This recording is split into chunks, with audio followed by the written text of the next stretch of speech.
You may not be able to see this because it's in the light. This isn't the one I bought at the GameStop, okay? So how do you move milkers want your hot dogs? Star Wars till...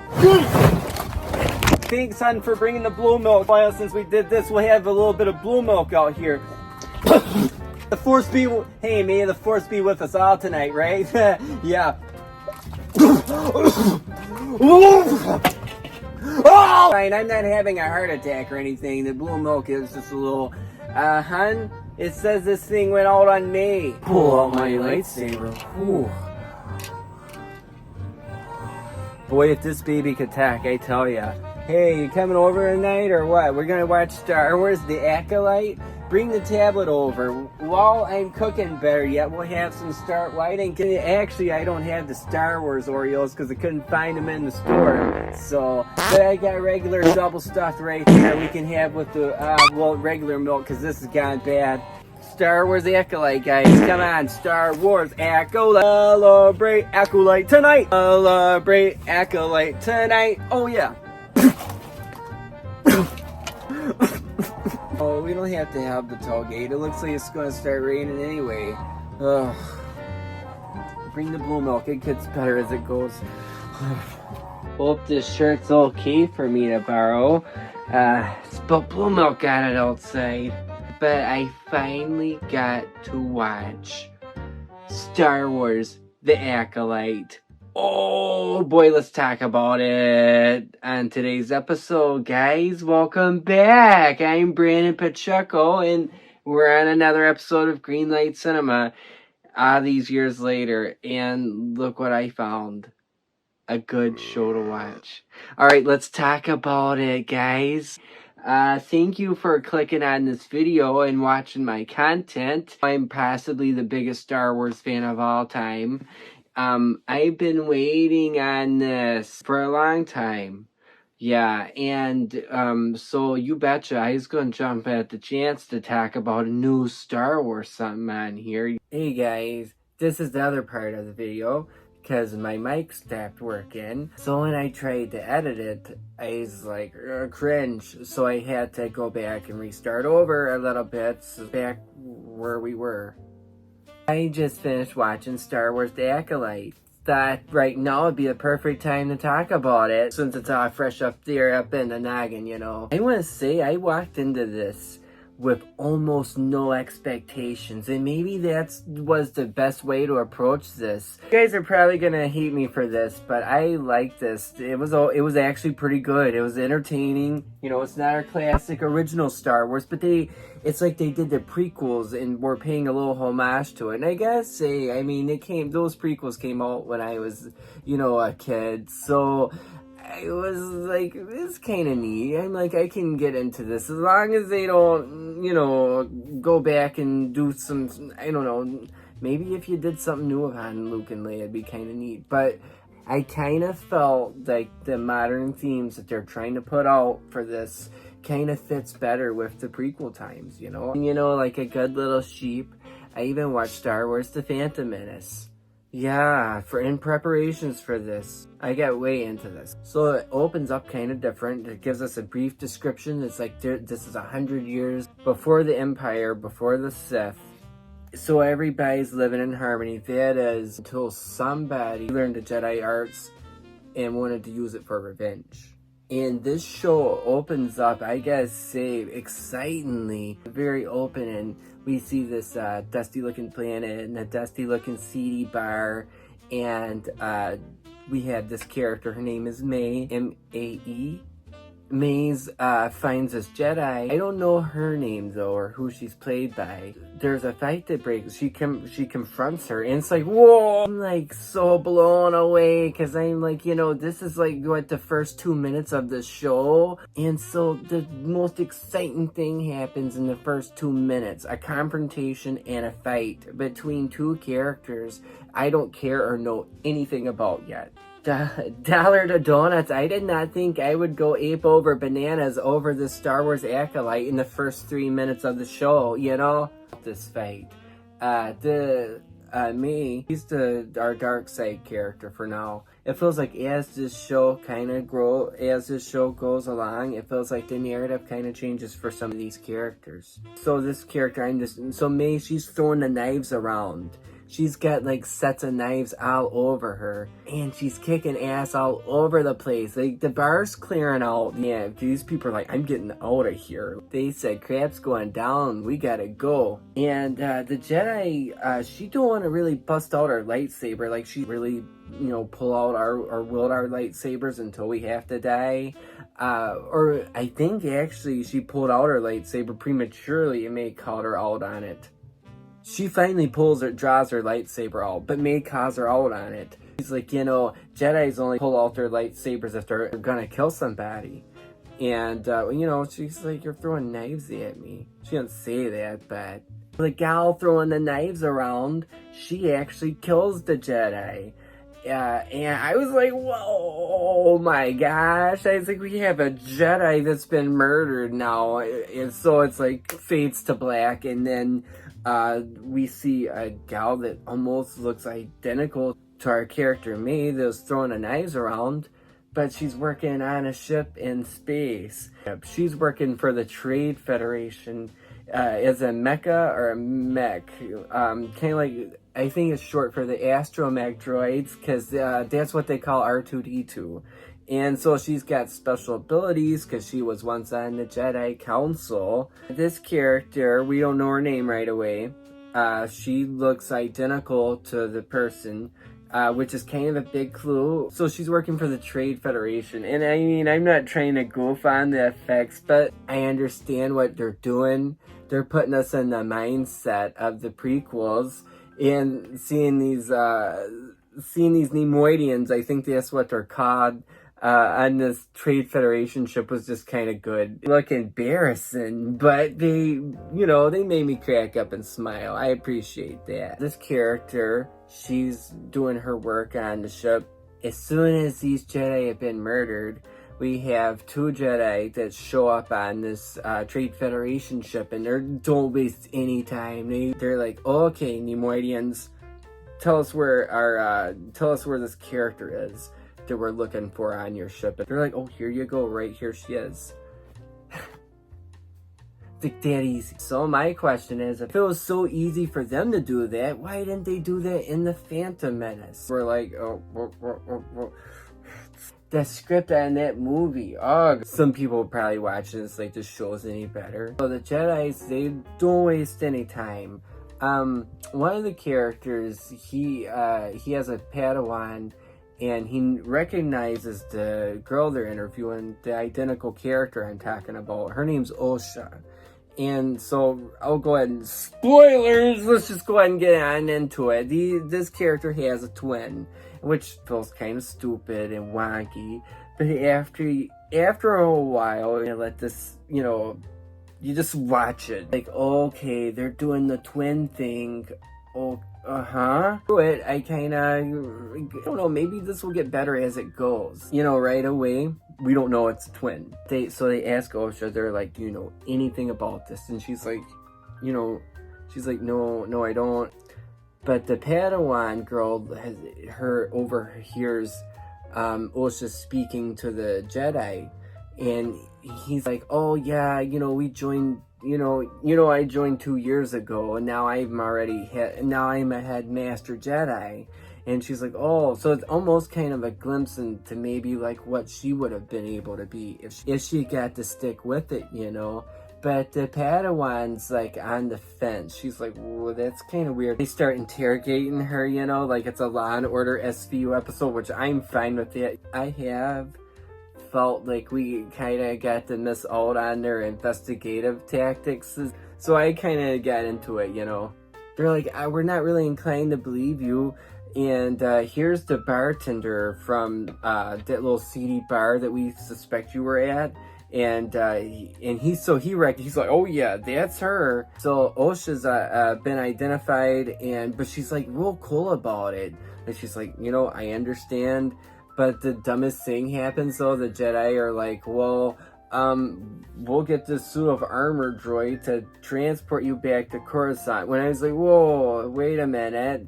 maybe these two Jedi ought to escort this dangerous character back to Coruscant. Maybe they shouldn't just rely on droids, is all I'm saying. So next we see Coruscant, and we see this character named Sol. I think his name is S-O-L, Sol.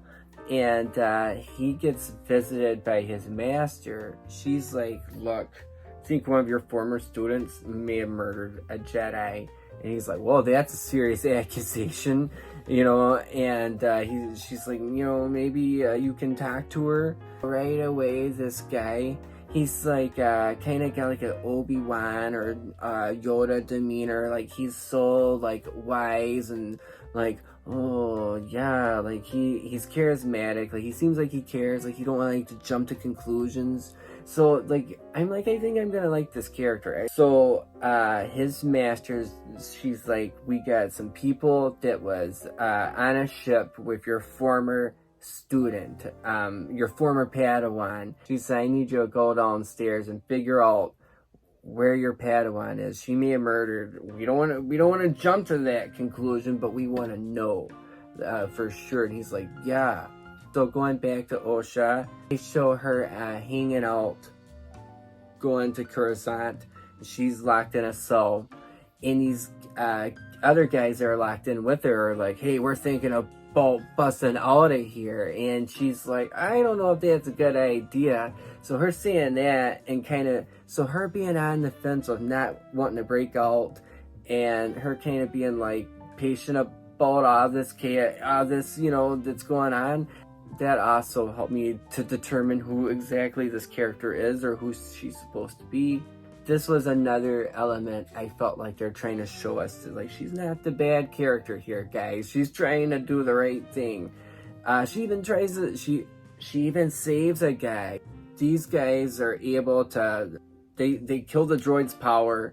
They escape, take escape pod, and then she wakes up a dude with shit on his face, and he breaks out and escapes with the escape pod, leaving her on this ship that's like wrecking to a snowy planet. So, cut to going back to Coruscant, show Sol, her former master, and he's talking to the people that, you know, escaped out of the escape pod. I was like, well, that's kind of a neat setup.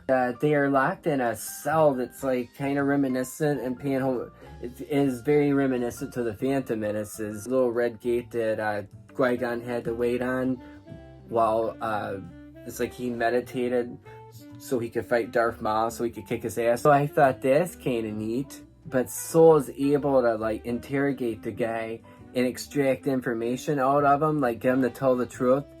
He interrogates the guy. He's like, tell me the truth. And he's like, she saved my life and took shit off my face, and I betrayed her and left her. And he's like, this man's telling the truth. Sol's able to get the truth out of this guy and then puts him back. So I was like, that's kind of a neat Jedi trick in a way. His master's like, oh, okay, well, I want you to go save her on this snowy planet. They know exactly where it is, and they act like they have hesitations about it. I think that this planet has abilities that kind of play on your fears, because they show Osha back to her, and she's like wrecked there. She has a little droid with her named Pep or something, which I think is kind of they're like their early protocol droid, or maybe their early astromech droid. I don't know if we'll see R2-D2. I've heard that the director thought he was a lesbian, which she's talking to May, and she thought May was burned and died because she's a fire, and it sparks it. Like, she keeps seeing fire, and every time she sees fire, it's like it sparks back in her mind where her family got murdered, she was separated from them, and she got taken by the Jedi. That's her, like, kind of her story. And what made her so dangerous was they plucked her up when she was 8 years old, kind of like the whole Anakin thing. But she was in mourning, and they're trying to train her to become a Jedi. So they think there's some dark side going on there. She thought she lost her whole family, and she's being trained to be a Jedi. So she had to leave, I think for those reasons. Just trying to leave this planet, trying to figure a way out, and trying to like get all this straight with her sister and what's going on with her. While this happens, we see Soul, his Padawan, and the Jedi from earlier. I'm still learning their names. It's really early on in the show. It's first 2 episodes. His name's Yorn, I think. Yorn comes with them, and they're all able to get Osha back. Look, at the end of this episode, like when they go find her on the snowy planet, she's like at the corner of a cave, and it's like The Fugitive with Harrison Ford and the like, because she's over the edge of the cliff, and she's like, I didn't do it, and they're like, we believe you. Only that didn't happen in The Fugitive, but that little snap second part of I didn't do it off the cave kind of reminded me of The Fugitive.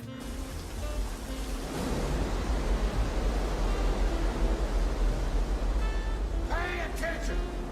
Get out on your knees! Right now!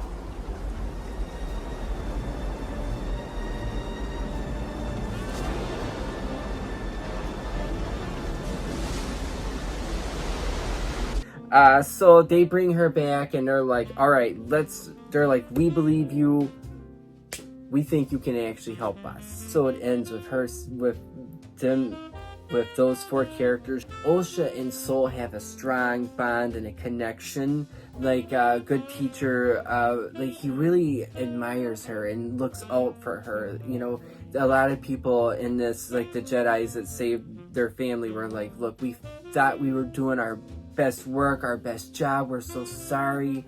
And it's a little PG-13, you know. I recommend this first episode. I recommend this show. It's pretty entertaining if you're a Star Wars fan. It's kind of changing the Star Wars formula, but in a fun, interesting way for all us fans. If you want to pull the thread and change everything,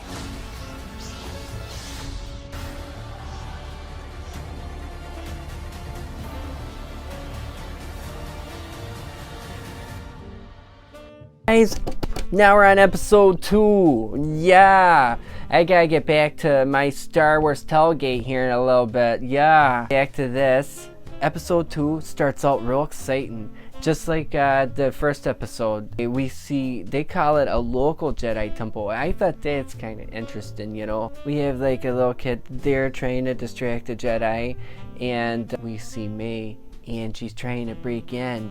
So she slides right on through undetected, and and her old master's there, and he looks like he's taking a long pee. He's like in meditation mode, and nothing can like break his is kind of neat. We have Maeve, she's trying to like block him and like get him to like wake up on her. So she's trying to,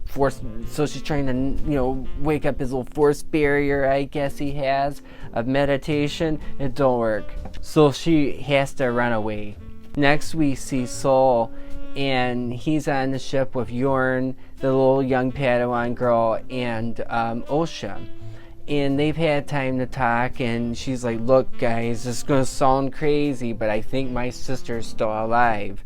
And he's not like, whoa, that's bullshit because I seen her die. He's like, whoa, maybe that could be it. He's like, you do have a twin sister. It kind of goes off book in a way. Like, I don't think in the prequels they would have done things like this. So, it's still early times, so I guess they're still trying to figure out how they would conduct things. Soul's master gives him instructions to take Osha along and the other 3 Jedi and go to Logos, to a local Jedi temple that got disturbed by May, possibly, they think. And that's, I believe, also why the Jedi Master assigns Osha to go, because she's like, well, obviously it can't be this girl since she's in custody with Soul. The Jedi Master, she knows that Osha's been with Yorn and Soul and the other Jedi on this ship. So it has to be her sister or somebody dressed up like her. Next we have a scene with May back on Logos, and she's talking to her partner in crime. He's like, I found this old place. It's an apothecary, which is an old pharmacy. It's kind of neat. It's so cool to me that they're using old English. They're using old terms. I love how they're taking the old ways of how we did things and putting it into the Star Wars. That's cool. Her partner crushes something up behind the counter and it's like, give this to the Jedi. This will kill him. He'll take it. I think kind of have something going on, you know. Not really sure yet what the relationship is with these two other than they help each other. So the Jedi make it to Logos with Osha. Soul's like, well, can I talk to the Jedi that was disturbed? Or they're trying to disturb, and they're like, I'm afraid not. That's not going to happen. That Jedi's been in deep meditation mode for so many years, I can't remember. And Soul's like, oh, well, he'll talk to me. And while they're talking to the Jedi out at the front of the gate, it's like their front door. So while the Jedi are being distracted talking to these other Jedi, we have May sneaking back in. She talks to the Jedi and he brings him out of his meditation. She's like, I've got this. You'll take it. This is what you've been wanting anyway. So he's meditating because he feels bad about something and he comes out of it. He's like, I'm so sorry. We thought we were doing the right thing. And he drinks it and downs it. And he's dead. First, May breaks away while the Jedi are talking to the other Jedi, and the little Padawan girl follows her, and the little Padawan girl knows exactly that Osha's not doing anything shady or sketchy. She's like, I found this body of the Jedi, and look, he's got this poison right here and so it looks like a suicide. So, you know, it's like, whoa, this is kind of big for Star Wars. Like, what did this guy witness or do that put him into that, you know?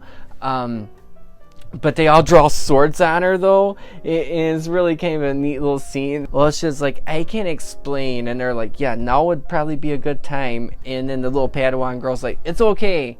She's good. I followed her the whole time whenever she snuck off. Well, the Jedi, they're pretty smart. Osha notices that the thing that he took, the poison the Jedi took, was some type of poison that grows on her home planet. And she mentions that. She's like, this is a poison on my home planet. Like, she's like, my sister, maybe she's been here or something. So the Jedi are stake out the apothecary, and one of the villagers is like, that's not our normal apothecary. Need more banthas in the shot. Okay, Jedi, let's crack down. Let's kick this guy's ass and let's break down the door. And the little Padawan girl, this is what I'm talking about. Another scene of what I'm talking about. How early on in their fundamentals of how they conduct things, the little Padawan girl's like, she's like, wait, guys. She's like, instead of just going balls to the wall, why don't we just sit him down and talk to him? They kind of come up with like a brilliant strategy. They're like, well, since Osha and May are already twins, we'll send Osha in. But, you know, if we could record this, and Osha's like, well, let me use my droid here, and well, you know, so they're like, instead of stunning this guy down and just like stunning him and maybe getting confused and misinformation, why don't we just do this? So the plan works. The guy believes that she's May, or I don't know, maybe he's buying into it. Like, I personally felt like this character is holding back on us, because he confesses. He's like, yeah, I made he's like, oh, did the poison work? And she's like, yeah, I gave it to him. And he's like, oh, okay, good. So they're like, all right, move in. And they all pull swords on him. They're like, you're under arrest. You know, we caught you for soliciting whatever. They pull out their lightsabers. They talk to him. And he's like, whoa, I don't know. He's like, don't wipe my mind. I'm like, what is this, the Men in Black? They don't do that, I don't think. Plan to trick this dumb male character worked. I mean, kind of. Or maybe he's playing a game with them. But he he's like, me? I don't know what's with her. All I know is she's trying to get a score for a Jedi. Yeah, she wants to kill for a Jedi. And they're like, and he's like, well, you know, she did say she'll be back tonight though. But I'm innocent. You know, that's how his character's it feels like portraying all this. Next we see the Jedi, and they're all staked out at the apothecaries, waiting on May to return. And we see Sol and Osha, and they have a real strong bond or type connection, and she's like, I know you want to confront my sister, but let me do it. He's like, no. He's like, if you don't have any faith in me, at least have faith that she'll change. And I'm like, gosh, this guy's charismatic. You know, I like him. But, you know, I know he's a smart character, so he knows that Osha's feelings would be unclear in this matter about her sister. And what blew me away is, even though he knows that May is trying to kill him, he's like, I want to help save her. And also another thing I want to throw in, apparently a weakness to a Jedi is throwing the knives at him. May shows up, Sol confronts her, and there's the coolest fast-paced scene. She's throwing the knives at him, and while she's doing it, he's like able to kind of like he's showing up here, then he shows up there, then he shows up right. But it's like, whoa, this guy is all over the place, and he winds up disarming her completely and taking all the knives. After he disarms her, he's like, I am so sorry that you have been mistrained in the Jedi arts. I'm like, the heart on this character, you know? And Sol does this cool thing where he like kind of tosses her on the ground without hurting her, and he extracts information. We've seen Kylo Ren do this in The Force Awakens. He's like, your master, Sol's like, your master wears a mask, so he won't even reveal himself. He's like, your master hides his face, so you don't even know his identity, even if I wanted to ask you. During this scene, May gets out of this though, and she's like able to like do something cool with the dirt and escape, because all the Jedi start popping out. He's like, your sister, Sol's like, your sister's here and she wants to talk to you, May. She's like, no, that's not possible. Like, she don't believe her sister's alive. And I'm like, oh, that's kind of interesting. I was like, they threw us Oliver Twist there. May's able to kind of escape, but she sees Osha, and they have this bond moment and connection, and Osha's got the gun and she's pointing the trigger at her, and I'm like, oh, she's gonna stun her sister. And she's like, Oshi. May says that to her, and it like gums up her brain, and so she helps her sister to escape. And I'm like, okay, we're pulling out twists all over the place. This episode ended with May going to her accomplice, and she's like, we gotta get out of here. And he's like, I think one of them say, I think I know a Jedi Wookiee that lives in the forest. So next scene, they show a Wookiee that lives in the forest, and they show these hiker guys or hiker people are like, hey, I think there's a place there. What does that sign say?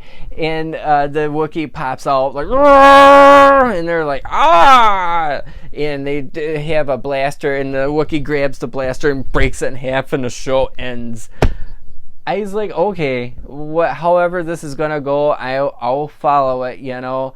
That's my review. Hope you guys like this. Please like this episode. Thank you for even clicking on my content. I'm gonna try to finish the course on this show as the episodes come out. So please like this episode if you guys hadn't already, and subscribe to my channel, guys. Thank you so much. All that support helps me be able to make more episodes. Alright guys, I finished the review. You ready to do some grilling? Yeah.